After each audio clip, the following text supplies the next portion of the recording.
Welcome to KCP TV. தமிழக அரசியல் களம் 2021ஆம் ஆண்டு நடைபெறும் தேர்தலுக்காக தயாராகிட்டு இருக்கு. தேர்தல் தேதி அறிவிக்கிறதுக்கு முன்னாடியே தேர்தல் தொடர்பான பிரச்சாரத்தை தமிழக அரசியல் கட்சிகள் ஆரம்பிச்சிருக்காங்க. இந்த முறை பலமுனை அரசியல் களம் இருக்குங்கிறதுல பெரிய எதிர்பார்ப்பை ஏற்படுத்தியிருக்கு இந்த 2021 சட்டமன்ற தேர்தல் களம். அந்த வகையில அதிமுகவை வீழ்த்த முடியாதுன்னு தமிழக முதல்வர் எடப்பாடியார் கூறியிருக்கிறாரு. இதற்கான காரணம் என்னங்க தெரிஞ்சுக்கலாம் இந்த காணொளியில. எடப்பாடி தொகுதி அதிமுகவின் இரும்புக்கோட்டை. திமுக வெற்றி பெற முடியாதுன்னு தேர்தல் பிரச்சாரத்தை தொடங்கியிருக்கிறாரு முதல்வர் எடப்பாடியார். கனிமொழி மட்டுமல்ல, திமுகவின் அனைத்து தலைவர்களும் பிரச்சாரம் செய்தாலும் எடப்பாடி தொகுதியை ஆட்டவும் முடியாது, அசைக்கவும் முடியாதுன்னு பிரச்சாரம் செய்திருக்கிறார் முதல்வர் எடப்பாடியார்.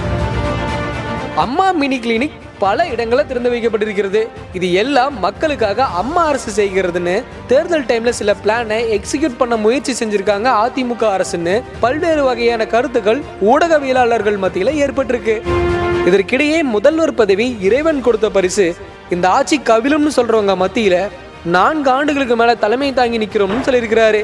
2021 சட்டமன்ற தேர்தலையும் பெரும்பான்மையோட வெற்றி பெறுவோம்னு சொல்லியிருக்கிறாரு.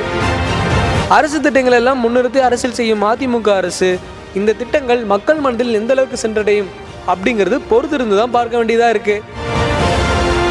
நீங்க சொல்லுங்க, அதிமுகவை வீழ்த்த முடியாதுன்னு முதல்வர் கூறியது கலை யதார்த்தமா, அதீத நம்பிக்கையா? உங்களுடைய பதில்களை கமெண்ட்ல பதிவு பண்ணுங்க. இந்த வீடியோ பிடிச்சிருந்துச்சுன்னா லைக் பண்ணுங்க, ஷேர் பண்ணுங்க, கமெண்ட் பண்ணுங்க.